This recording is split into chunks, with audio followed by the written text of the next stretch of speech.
The digital এডুকেরে আবারও সবাইকে স্বাগত। আমি তোমাদের দর্শন বিষয় শিক্ষক অজয় স্যার চলে এসেছি আরও একটি নতুন ভিডিও নিয়ে। আমি তোমাদের ষষ্ঠ অধ্যায় প্রাকল্পিক ও বৈকল্পিক নিরপেক্ষ ন্যায়ের 6টি ভিডিও দিয়ে দিয়েছি। আজকে সপ্তম ভিডিও। আর তোমাদের বৈকল্পিক নিরপেক্ষ ন্যায় কি এ পর্যন্ত তোমাদের পড়ানো হয়ে গেছে। তোমরা দেখতে পাচ্ছ বই ধরে ধরে তোমাদের ডিটেলস জানাচ্ছি, কারণ কি ছোট প্রশ্ন কিন্তু ডিটেলসে হয়, আর তোমাদেরকে ডিটেলস জানতে হবে, তবেই তোমরা ছোট প্রশ্ন কিন্তু ভালো করে অ্যাটেন্ড করতে পারবে। আমার অফলাইন ব্যাচের ছাত্রছাত্রী ভাই বোনেরা 97, 98, 99ও পেয়ে যাচ্ছে, কারণ কি তারা এভাবেই আমার কাছে অফলাইনে এইভাবে প্রস্তুত হতে পারছে। অফলাইনে আমাদের কিন্তু সিলেবাস শেষ হয়ে গেছে, এখন তাদের প্র্যাকটিস চলছে। তাই তোমরা যারা অনলাইনে দেখছো তোমরাও চিন্তা করবে না, তোমাদের টেস্টের আগে শেষ করবো, কারণ তারপরে তোমাদের টেস্ট পেপার সলভ করাবো, বিভিন্ন প্র্যাকটিস করাবো প্রচুর পরিমাণে, আর একটা ইউনিভার্সাল টেস্ট নেবো আমি গোটা ওয়েস্ট বেঙ্গলে। তো তোমরা তোমাদের বন্ধু বান্ধবদের জানিয়ে রাখবে যে এরকম একটা টেস্ট হতে চলেছে, তোমাদের প্রত্যেকের খাতা আমি দেখবো, তোমরা অনলাইনে পাঠিয়ে দেবে আমাকে, ঠিক আছে? তাহলে শুরু করছি আজকের ক্লাস, বেশি দেরি না করে, তোমরা স্কিপ না করে দেখবে। চলো,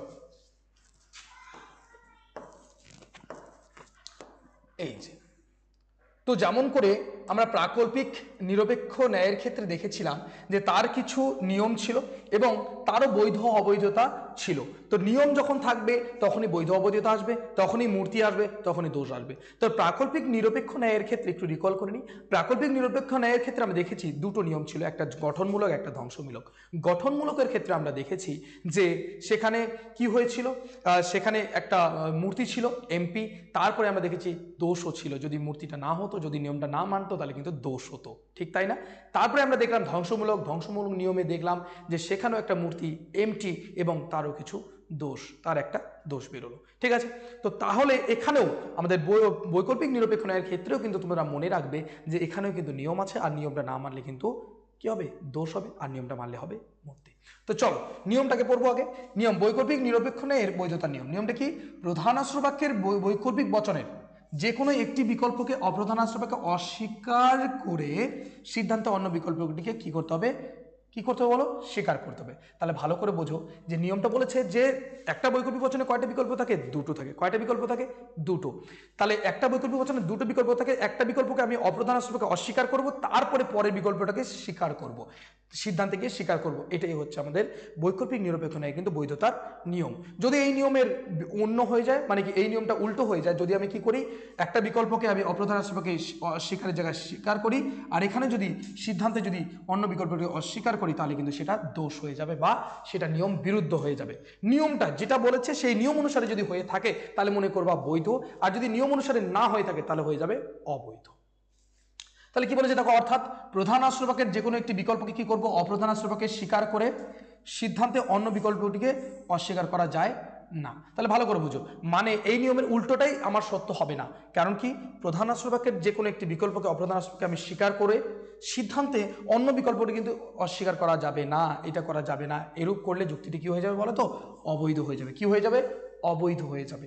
কাজেই বৈকল্পিক ন্যায়ের প্রধান আশ্রয় বাক্যের দুটি বিকল্পের যে কোনো একটি অস্বীকার করে অপরটিকে স্বীকার করলে যুক্তিটি বৈধ হয়। যদি তুমি কি করো, যদি একটা বিকল্পকে প্রথমে অস্বীকার করো, তারপরে যদি তুমি সিদ্ধান্তে আরেকটা বিকল্প যেটা বাকি থাকছে সেটাকে যদি স্বীকার করে নাও, তাহলে কিন্তু যুক্তিটা কি হবে, বৈধ হবে।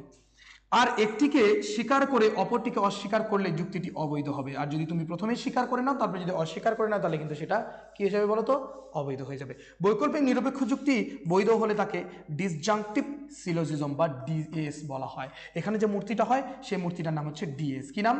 মূর্তি কি? ডিএস।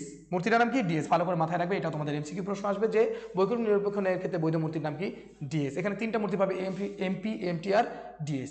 তাহলে এটার যে আকারটা কি, প্রথমে অস্বীকার তারপরে হচ্ছে স্বীকার, প্রথমে অস্বীকার তারপরে কি স্বীকার, এটা মাথায় রাখবে। বৈকল্পিক ন্যায়ের বৈধ মূর্তির নাম মোডাস টলেন্ডো পোনেন্স। টলেন্ডো শব্দের অর্থ অস্বীকার, আর পোনেন্স শব্দের অর্থ হচ্ছে স্বীকার।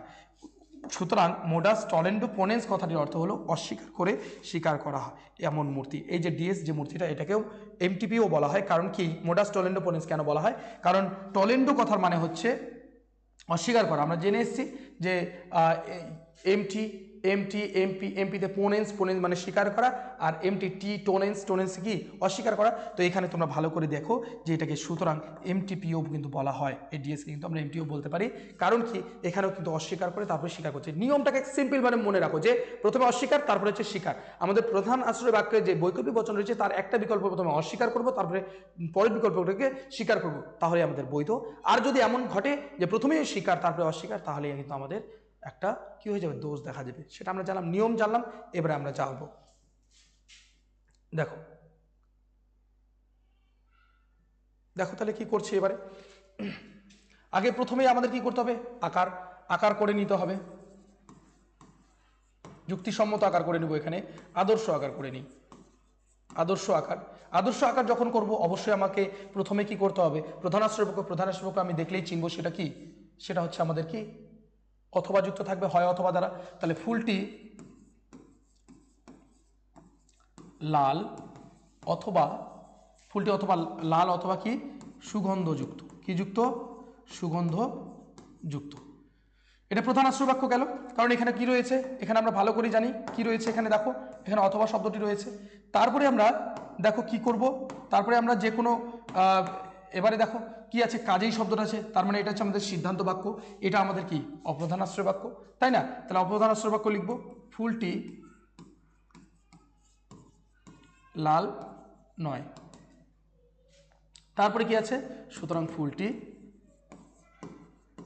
ফুলটি সুগন্ধ যুক্ত হবে। তোমাদের যে কথাগুলো আমি শিখিয়েছি সুন্দর করে যদি তোমরা এখানে লেখো, যদি যদি কথা তো এখানে লেখা যাবে না, তাই না?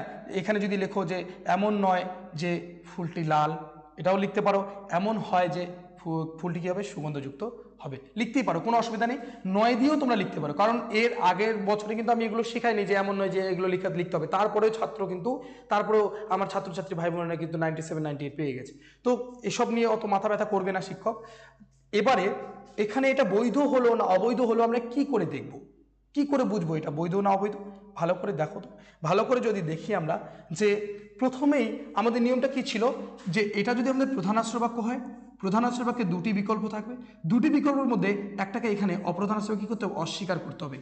কি করতে হবে, অস্বীকার, তারপরটা কিন্তু স্বীকার করে নিতে হবে, তাহলেই আমাদের বৈধ। তাহলে দেখো এখানেও আমাদের দুটি বিকল্প আছে, কয়টি বিকল্প আছে, দুটি বিকল্প আছে, ভালো করে দেখো। একটা হচ্ছে ফুলটি লাল আর একটি ফুলটি কি সুগন্ধযুক্ত।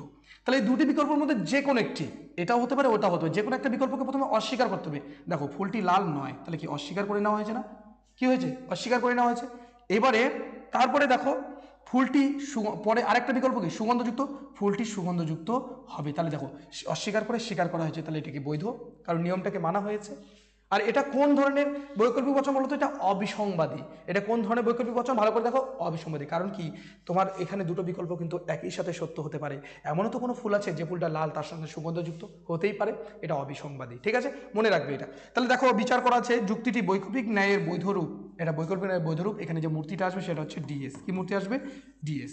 এখানে প্রধান আশ্রয় বাক্যটি হলো অবিসংবাদী বৈকল্পিক বচন, অর্থাৎ এর বিকল্পগুলো কিন্তু পরস্পর বিরুদ্ধ নয়, এর কিন্তু পরস্পর বিরুদ্ধ নয়।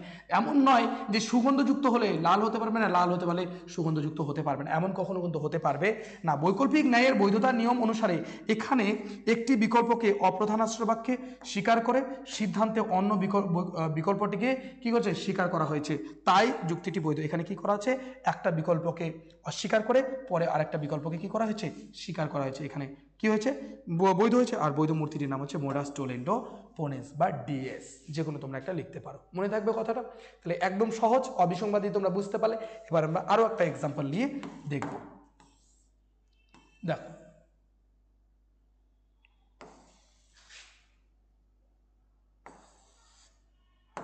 চল, এখানেও আমরা কি করব, এখানেও আমরা কি করব বলতো, এখানেও কিন্তু সুন্দর করে আমরা আগে যুক্তিটা আকার করে নেব। তাহলে এখানে আমরা বুঝতে পারছি লোকটির এই যে অথবা যুক্ত বাক্যটাই কি হবে, এই যে অথবা যুক্ত বাক্যটাই কিন্তু আমাদের কি হবে বলতো, আমাদের প্রধান আশ্রয় বাক্য হবে। লিখব লোকটি পরিশ্রমী অথবা স্বার্থপর, পরিশ্রমী অথবা স্বার্থপর, ঠিক আছে। অপ্রধান আশ্রয়বাক্য সিদ্ধান্ত কি করে পাবো? দেখো সিদ্ধান্ত বলাই আছে কাজেই লোকটি পরিশ্রম, কাজেই যে শব্দটা আছে সেটাই, তাই এটা হবে অপ্রধান আশ্রয়বাক্য। তাহলে কি হবে? লোকটি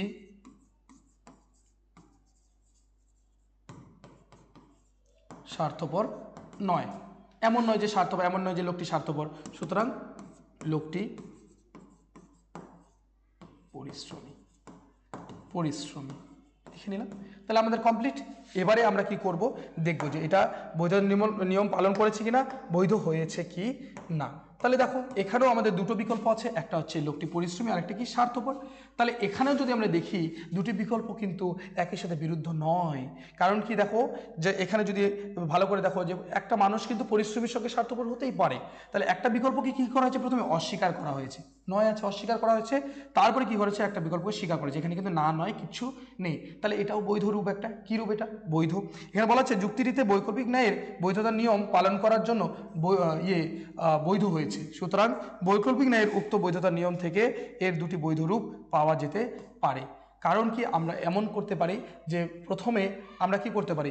এই বিকল্পটাকেও অস্বীকার করে এটাকে স্বীকার করতে পারি, আবার এমনও করতে পারি আমরা, মানে দুটো রূপ আমাদের আসবে, সেই দুটো রূপই এখানে দেখানো হলো। দেখো প্রথমে কিন্তু আমরা এই যে প্রথম যে বিকল্পটা সেটাকে অস্বীকার করে এটাকে স্বীকার করলাম।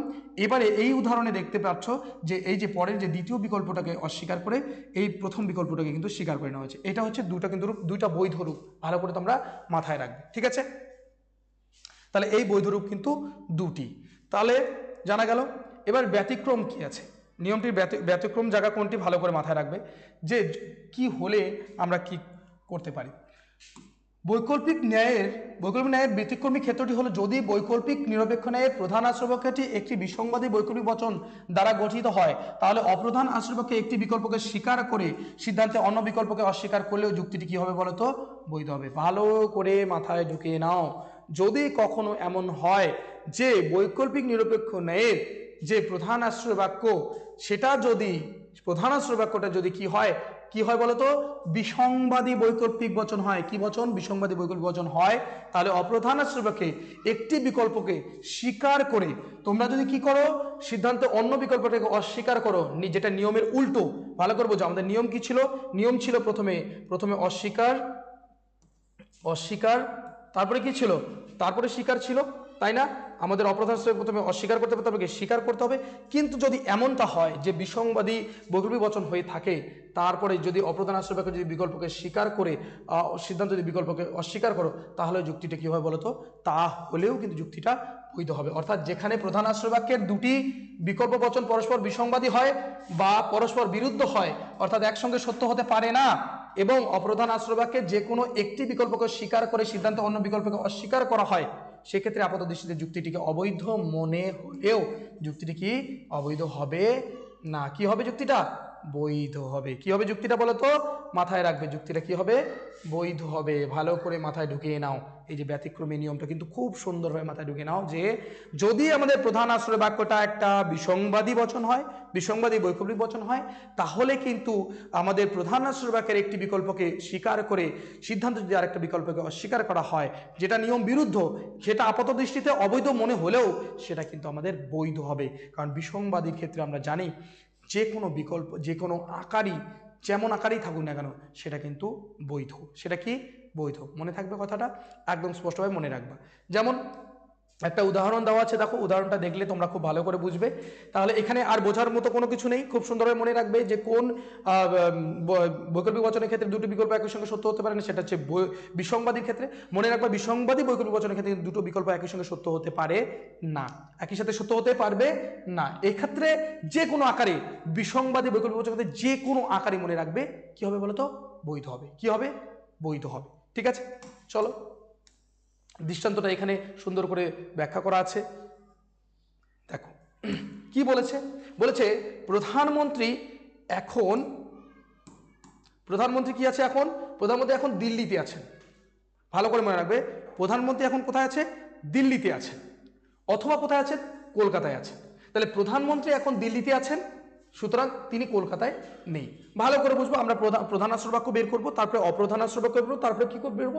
সিদ্ধান্ত বেরবো। তাহলে অথবা আছে, যে এই অথবা যুক্ত বাক্যটাই কি? প্রধান আশ্রয়বাক্য। সেটা আমরা লিখে নিয়েছি, দেখো সুন্দর করে। হয় প্রধানমন্ত্রী এখন দিল্লিতে আছেন অথবা কলকাতায় আছেন, তাহলে এটা কি একটা বৈকল্পিক বচন। এবার কি ধরনের বৈকল্পিক বচন ভালো করে বোঝো, যে দিল্লিতে আছেন, একটা মানুষ দিল্লিতে আছে, তুমি যদি বাড়িতে থাকো একই সাথে কি তুমি স্কুলে থাকতে পারবে বা বাইরে কোথাও টিউশনে থাকতে পারবে না কিন্তু। তাহলে সেক্ষেত্রে তোমার এই যে উপস্থিতি বা প্রধানমন্ত্রীর উপস্থিতি, দিল্লিতে থাকা আর কলকাতায় থাকা, এই দুটোর মধ্যে কি আছে, একটা তফাৎ আছে। কারণ কি দুটো বিরুদ্ধ, কারণ একটা মানুষ কখনোই একই সাথে দিল্লিতে আর কলকাতা একই সাথে থাকতে পারে না। তাহলে দেখো যে মানুষটা দিল্লিতে আছে সেটা কলকাতায় আছেন, এটা বলতে পারবো কি না, এরা কিন্তু পরস্পর বিরুদ্ধ। তাহলে এটা হচ্ছে বিসংবাদী বৈকল্পিক বচন। বিসংবাদী কি বচন? বৈকল্পিক বচন। এটা কিন্তু মাথায় রাখবে। তাহলে বিসংবাদী বৈকল্পিক বচন। এবার পরবর্তী আমরা জানি এবারে কি হয়েছে, এবারে কিন্তু এই যে আমাদের দেখো ভালো করে সুতরাং চিহ্ন আছে, আমরা তাহলে সুতরাং চিহ্ন দেখে বুঝে গেলাম যে এটা হচ্ছে আমাদের সিদ্ধান্ত। দেখো সুতরাং তিনি কলকাতায় নেই, তাহলে এটা হচ্ছে আমাদের অপ্রধান আশ্রয়বাক্য। এটা আমরা অপ্রধান আশ্রয়বাক্যের জায়গা লিখবো যে এমন হয় যে এখানে না নেই কিছু নেই, তার মানে কি এমন হয় যে প্রধানমন্ত্রী এখন দিল্লিতে আছেন। কোথায় আছে? এখন দিল্লিতে আছেন। সুতরাং কি নেই, এমন নয় যে তিনি কলকাতায় আছেন, এমন নয় যে তিনি কোথায় আছেন, কলকাতায় আছেন। এটা না হয়ে গেল নয়ার্থক। তাহলে দেখো এখানে স্বীকার করা হয়েছে, এখানে কি করা হয়েছে, অস্বীকার করা হয়েছে।